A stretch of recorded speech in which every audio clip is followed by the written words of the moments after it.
Welcome back. Today we're going to be looking at Socket, which is not a plug socket, but a way of communicating between a client and a server.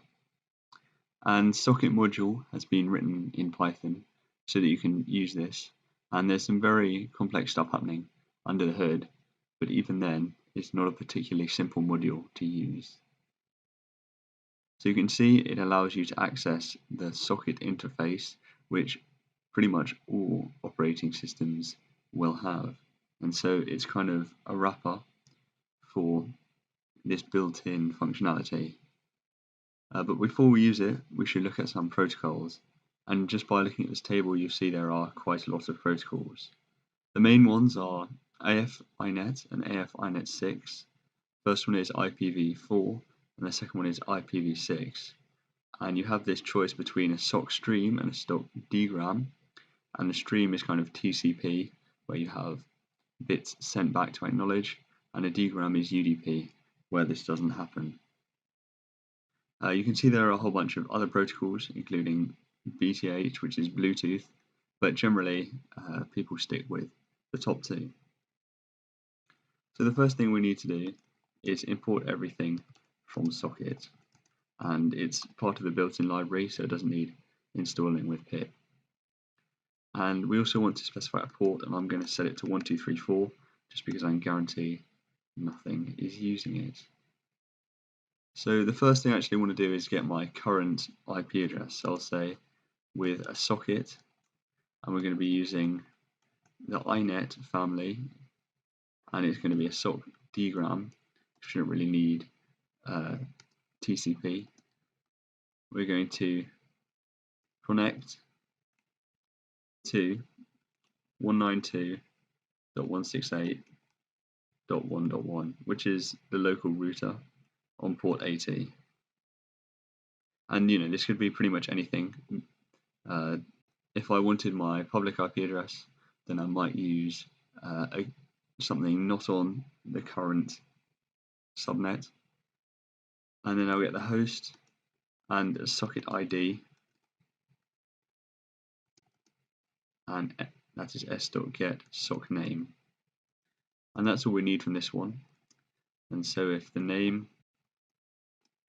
is main, we can print the host and the socket ID.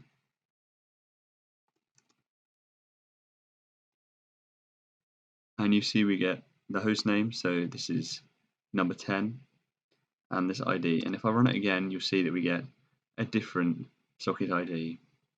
The one thing I do want to mention is that this socket ID is actually a port. I'm going to ignore it from now on. And it's because when you communicate, you allocate a specific port for the specific communication that's not going to be used elsewhere. And that's something that is quite nice to know. And generally, you use the well-known ports such as port 80 and port 443 to connect to servers beforehand, and then you use an unknown port or a seemingly random unused one to communicate. So before we create a client, we're going to need a server which we want to receive data. So we're going to import everything from Socket again, and from our config file we want to import the host and the port. And then we're going to create a socket, and again we're going to use AF-INET because it's IPv4, and we're going to have a SOC stream so that we can send data over to TCP. And one thing that I'm going to do is set the socket options, and so the level is going to be the sole socket, which means it works on any protocol. So if I were to change this to SOC dgram or change the address family, this would still work. And so reuse addr, which just means that we can reuse the address once the socket closes, because otherwise you finish the communication and you have to then restart the computer to free the port up again. And then we're going to bind on the host and the port, and this is a tuple. And then after we've binded, we want to listen, because this is going to be our server. We then get the connection and the address, which is s.accept. So we actually need to confirm that we want to make this socket once someone has connected to us.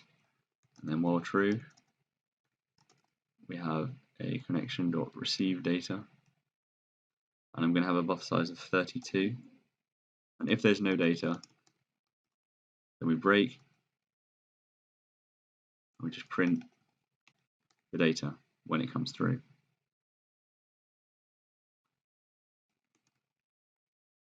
So if I then run the server, nothing happens. So we should quickly write a client which can connect to our server and do stuff. And this is going to start with the same few lines. So I will just copy these.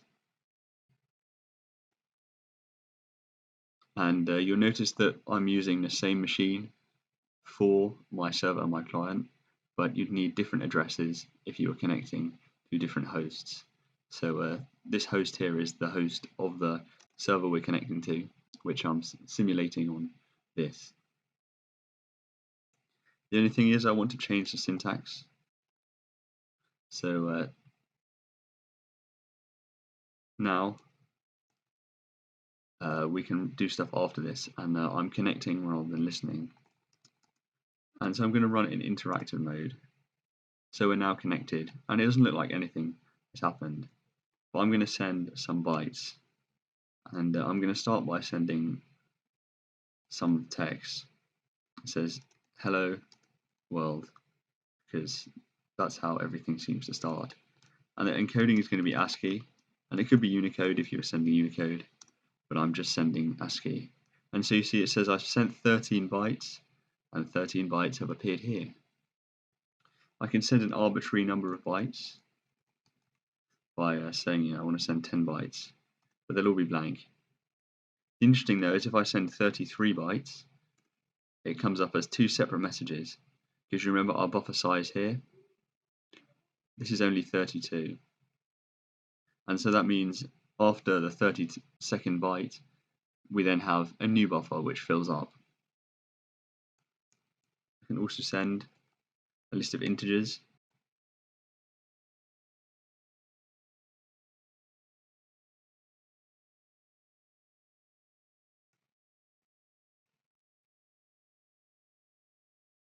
And you see that we've sent another 6 bytes.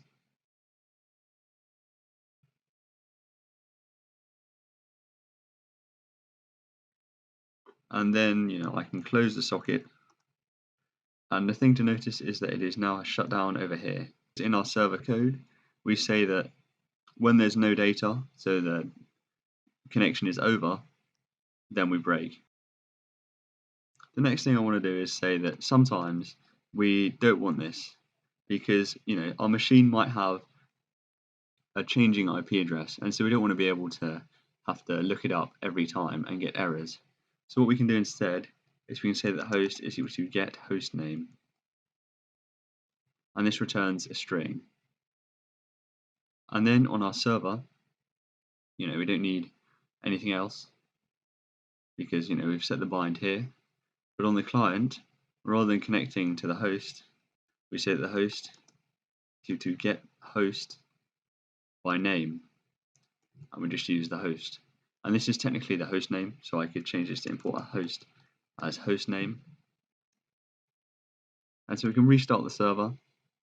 We can connect to the server again, and now I can send bytes that say this works. Set the encoding to ASCII again, and you see that we have managed to reconnect to the server, but this time we are using the host name. So you can see that Socket is an incredibly useful module. It's not particularly easy to use. Of course, you have to remember all these weird names, which I generally just look at the documentation for every time, until of course you've done it enough times, and then you'll just be able to remember it. But hopefully in your future projects where you need to connect to things over the internet, you can send data using Socket. So hopefully you've enjoyed this video, learned a lot, and I'll see you again, same time next week. Till then.